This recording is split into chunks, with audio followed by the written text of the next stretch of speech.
If you've been clicking and following along with each lesson up to this point, don't worry about following through each step we go through here in this lesson. I'd just like to take a couple minutes and talk about the idea of design intent and how SolidWorks behaves as a history-based modeler. When we created the mirror feature, we mirrored both the tab and the cutout. Let's take a look at what happens if we edit this feature. I'll begin by clicking on the mirror component here in the feature tree and selecting the Edit Feature icon from the pop-up. What I would like to do is to remove this cut from the mirror feature. To do this, I'll highlight it in the Property Manager and press Delete on the keyboard. When I click OK, you can see that SolidWorks updates the mirror feature to only include the tab shape. But what if we want this cut to go through both tabs? If I come back and edit the Cut Extrude feature, you can see that SolidWorks rolls back. And at the point when this cut feature was created, the other tab was not created yet. So any changes I make to this cut feature will have no impact on the mirrored tab. I'll click the red X to cancel out of this command. Another way to visualize this history-based modeling is by using the rollback bar.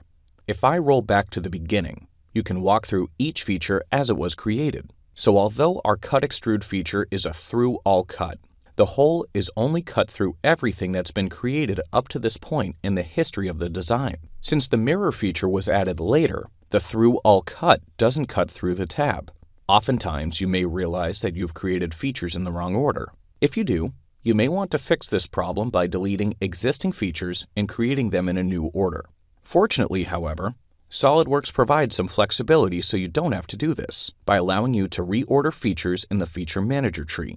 So, in the case of the circular cutout, we may want the cutout to come after the mirror feature so that the cut goes through both tabs. To do this, I can click on it in the feature tree, hold the mouse button down, and when I move my cursor below the mirror feature, you can see that the cursor changes to show me that the features will be reordered.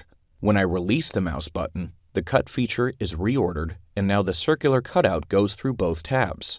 Again, to help visualize this, if I use the rollback bar, I can roll back to the original tab shape, roll down to the mirror feature which mirrored the tab shape, and finally to the Cut Extrude feature. If I edit this Cut Extrude feature, again we can see the through all end condition was used to cut through all of the geometry, including the mirrored tab, and I'll click the Cancel command to exit out of the feature.